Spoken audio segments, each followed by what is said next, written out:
everyone, it's Jice with B2B Thrive. This month is all about networking. So, before I get started, just in case you did not know, every month we have a new theme. Last month we talked about branding. This month we're going to talk about networking. Next month we're going to be talking about building a web presence. So, definitely, if you're not connected to us, get connected. We have Facebook, Twitter, obviously, we have YouTube. So, there's lots of ways to get connected. And then, of course, on our website, www.b2bthrive.com. We also have a blog on there, which will also have tips. So there's lots of ways for us to get connected because, of course, our slogan is we are here to help your business grow. So we want to talk about networking.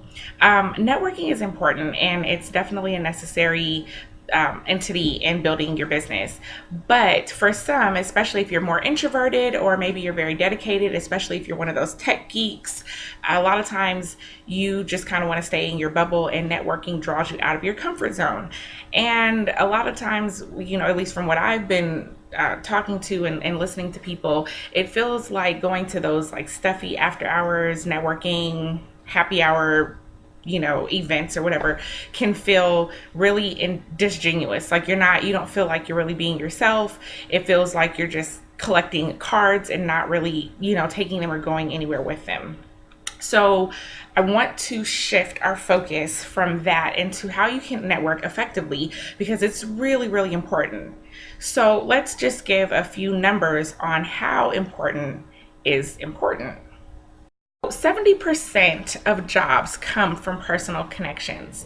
This is really key. This means if you're looking to get move ahead in your career, if you're looking for a job, if you're looking to switch fields, things like that, a good percentage of the time you getting that job is going to depend on a personal connection. It probably shouldn't be that way, but that's the way that it is. So that's one of the reasons why networking is really key.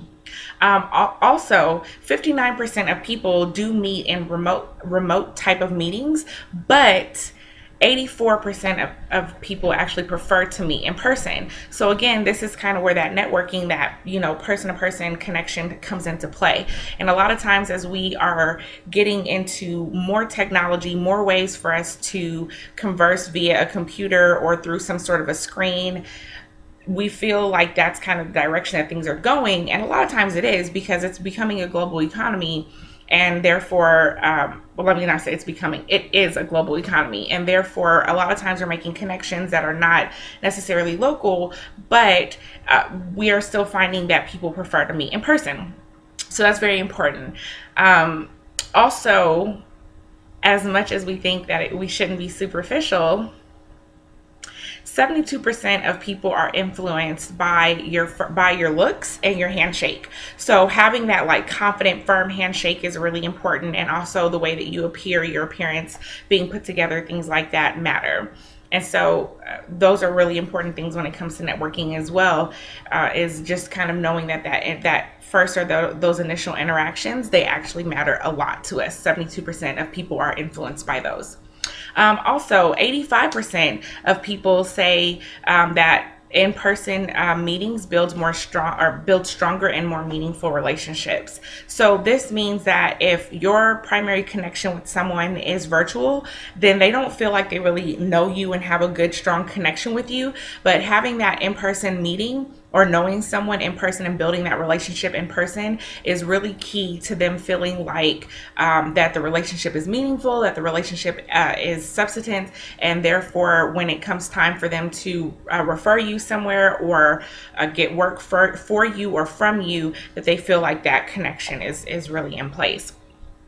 Did you know that 77% of people find it important to read facial expressions and body language? So again, we already know when you're typing an email, we try and type it in a professional tone because that you never know how your tone can be perceived. The same thing when it comes to text messages, things like that. So everything that you're doing from a virtual standpoint can sometimes be misread. And so having those face-to-face interactions, being able to see how someone is looking at you or how their body is how their body language is moving around can definitely help when it comes to people being able to feel like they're interpreting you correctly and how genuine you really are.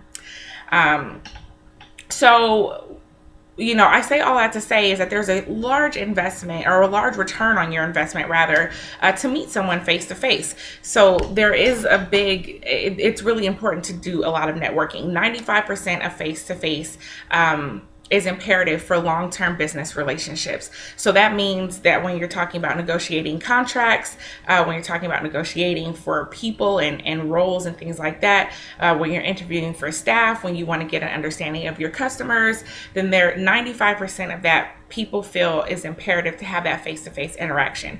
So all those numbers, I gave you a whole bunch of numbers, but the point of all those numbers is that having that face-to-face interaction, having that contact with people, it pays big. There is a huge return on your investment for that. So networking is super key.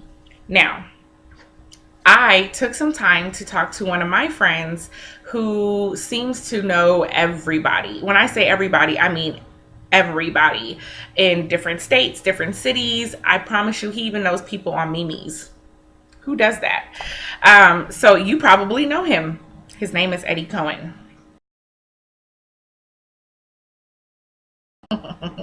You probably know him, don't you? So I took just a moment to ask my buddy here to give me his top 3 networking tips, because again, he seems to know everybody, and it has always or definitely plays well as he advances in his career and his other endeavors and things like that. And so I wanted to just kind of take tips from someone who I think is an expert in networking. Okay, so the first tip that Eddie has for us is that less is more. Basically, what you want are fewer solid relationships than you want a large quantity of business cards. So when you're going out and you are networking with someone, it's really easy to just kind of shake hands and take, a bunch of cards. And there are all types of tips for that, right? Like write people's names down, write down something memorable about the conversation, or whatever the case might be. But a lot of times you're not following up with those people. They don't really have any benefit that you can see that you can do for them or that they can do for you. The relationship just kind of doesn't seem to go anywhere. So really taking the time to build some solid relationships is better than having a ton of connections that don't really mean much. Those solid relationships, one, can open up the door to other relationships. They matter more when you have a solid relationship when someone makes an introduction. So for instance, whenever I'm introduced to someone, I really try and make sure that the person introducing me is credible, and that person has a good relationship with the person that they're introducing me to, because that automatically opens up the door for the person who I'm meeting or who's being introduced to me to kind of have a better connection. We feel a little bit more safe talking with each other because we know that our connection was solid. So less is more. You don't want to have a whole bunch of superficial relationships. Also, tip number 2 is to be relational versus transactional. So don't just go around and pass out cards like, you meet someone, hey, yeah, this is my name, this is what I do, here's my card. That's very transactional.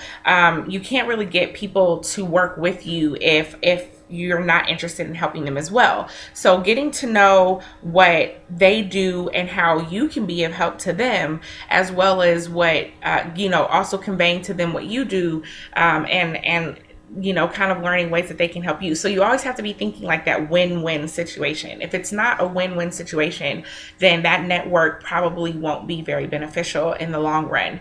So if you're only looking for ways that someone can benefit you, then 1, you're approaching networking the wrong way, but 2, that relationship won't really build if there's nothing mutually beneficial out of that relationship. So always be thinking win-win.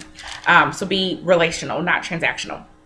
And then the third tip that he had was authenticity, authenticity, authenticity.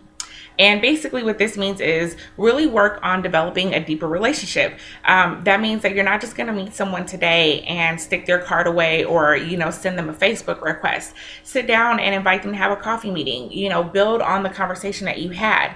Especially for those of you who, again, are more introverted, it really can help to focus in on building a solid relationship versus continuing to just go to meeting after meeting after meeting and feeling like you're just passing out cards or collecting cards. Again, where you don't know anyone, where you're not really getting to know anyone, they're not being beneficial to you, you're not being beneficial to them, that's more of a waste of time than it is to actually meet someone, try and make that good connection, and then build on that connection as you go and be authentic in that. Really get to find out what they do, and that way when you're going throughout your day, you might all of a sudden come across someone else. Hey, I know who can help you with that. And so those connections can start to be made. And so when you're really building in that more authentic mindset, and thinking about being win-win, thinking about being relational, then you're gonna come into a place where that networking is not so difficult. It doesn't feel so cumbersome. It doesn't feel like it puts you out of your element. You're really just building upon relationships that can